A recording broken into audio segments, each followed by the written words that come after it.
Hi everyone, I hope this finds you well. My name is Pastor Brenda. Let's get into God's Word. Our word for today is coming from Matthew chapter 9, verse 18 to verse 23. In fact, all the way to verse 26. Let's just read God's Word. Jesus raises a dead girl and heals a sick woman.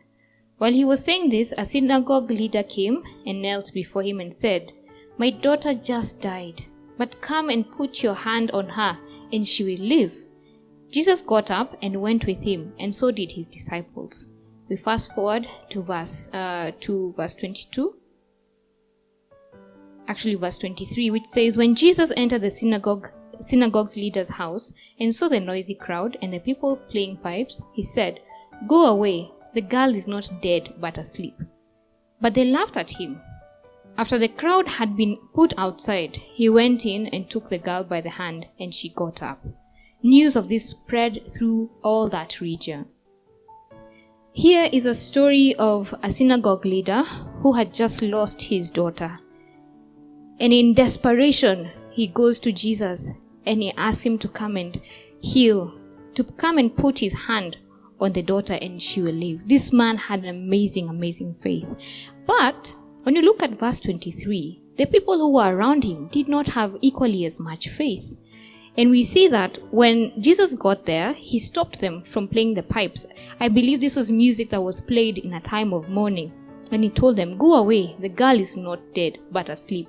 But what did the people do? They laughed at him. So the crowd was put out, and because God is true to his word, Jesus went in, took the girl by the hand, and she got up. Now, obviously, news like this cannot be contained, so it spread throughout all that region. I don't know about you, but maybe you may be believing God for something. You believe God spoke to you, God has sent a word into your life, and you believe that God can do something in your life. I don't know what you're believing God for, but you're surrounded by people perhaps who may not have equally as much faith as you, or who think that what you're believing for is nonsense or cannot happen. I want to encourage you today to stay and stick with your faith.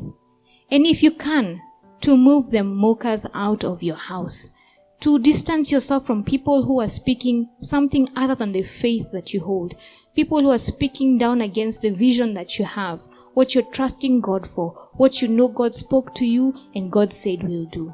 I want you to silence the voices around you that are saying that it cannot be done.